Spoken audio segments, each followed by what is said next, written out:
Hello, happy Monday, Appleters. Just wanted to give you guys a couple of updates and some information that you may have already gotten via email, but I was going to try to explain it a little bit better. I sent this through Remind as well, but week one work was due, if you're enrolled in Google Classroom, week one work was due last Friday, and I got almost 100% turned in. I think maybe out of my 4 AP classes, I have a handful of kids that I didn't get anything from. So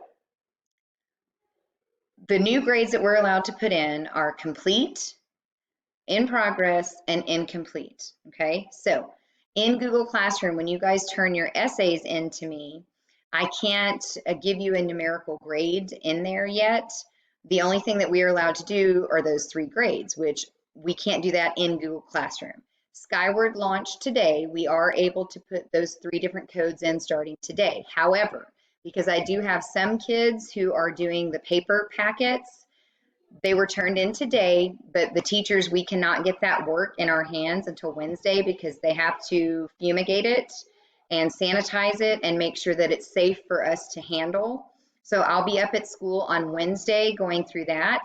So none of the grades, complete, incomplete, or in progress, will post until probably either Wednesday night or Thursday, depending on when I can get to that.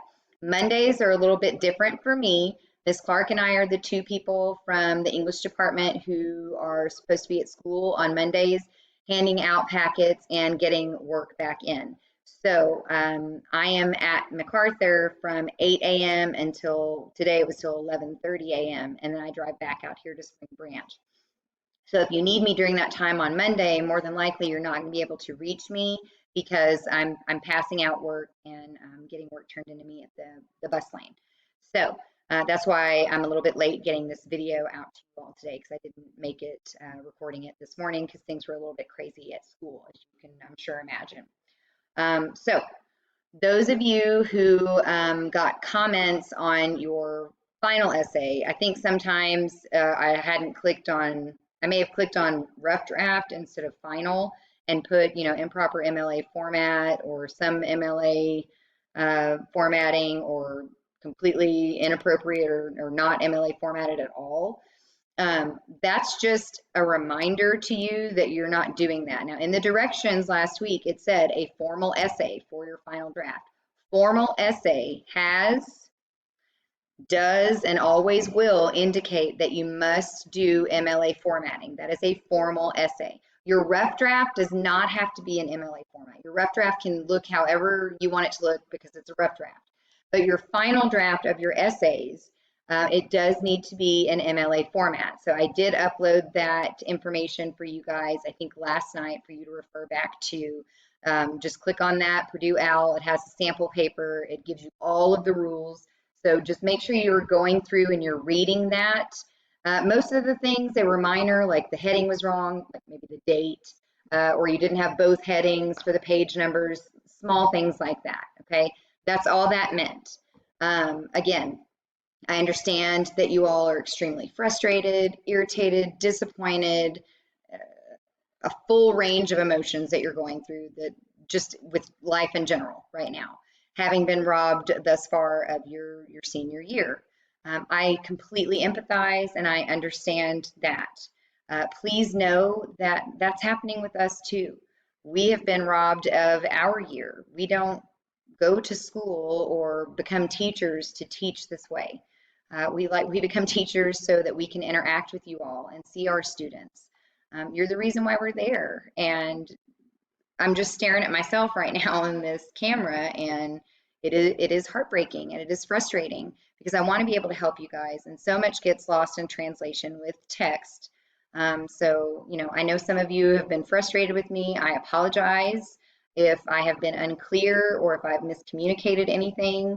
Please, I'm asking for your patience and your understanding, and I promise to give that in return to you all. If you don't want me to make any comments, if it's offensive to you, if I'm making comments like, please MLA format your paper, then, I won't do that. I'm not trying to add to any upset. I'm just trying to remind you guys so you can proofread for that in the future, because that's the only feedback that I can give to you. My kids who are dual credit, even though the district you're getting complete, incomplete, and in progress, that's not how it works for college. So I am still having to give you that in Skyward, but also keep numerical grades for you all so that I can give you an A, B, or C um, midway through or ultimately at the end if this gets extended all the way through the year. We don't know if that's going to happen or not. I don't know any more than you all know. So everything's on a day-to-day basis. Having said all of that, I want to go over the prompt for this week just because I've already had a couple of questions and I want to see if maybe I can provide some clarification. So I'm looking at the prompt and it says, in literature, much can be determined when delving into characters. Explain what important inferences can be made in Act 4 of Hamlet when studying Claudius's reaction to Polonius's death and the portrayal of Ophelia's madness.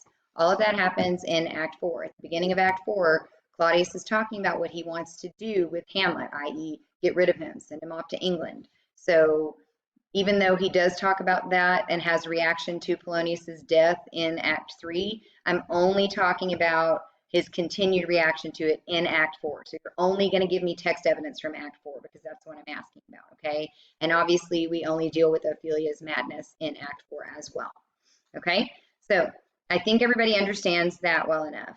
I think where there might be some confusion is this next part. And as a result of these characters and their respective actions, what can be inferred regarding the current climate within the play, like what's currently happening then in Act 4, okay? And the likely outcome of the play. Well, you already know the outcome because we did finish reading it. But you could still talk about, there's still inferences to be made, especially when we're talking about Ophelia's death. You could talk about your theory as to how she died, if that plays into what you are saying. Same thing with Claudius. You could talk about him, remember, as a character. Did he have redeeming qualities? Was he right to be afraid of Hamlet? Was Hamlet truly dangerous? Would Hamlet, as Fortinbras says later, been a most royal king? Is that really true? Do you think based on Hamlet's actions that he has taken, especially in Act 4, do you think that he would have proved most royally? Can we answer that with the information that we are given? Okay, so you can still answer that part of the question even though you already know the outcome of the play. You could talk about one of those things or both. It doesn't matter, okay? So, and then again, of course, the rest of it says, be sure to reference specific scenes in support of your argument. And then I have that you need to use the link below, which you guys did. And again, I stress that you only need to use evidence from Act 4. And then I have further explanation. You're expected to write a rough draft and a final of the essay, just like you did last week, same thing in a new Google Doc that you'll submit to me. You'll respond to this prompt as a rough draft, write an introductory paragraph, an outline. You guys did that, had no problem with it, that's fine. And then as a final draft, you compose a full formal MLA formatted essay in one Google Doc and submit it. Both of these things are due Friday by 4:30, okay?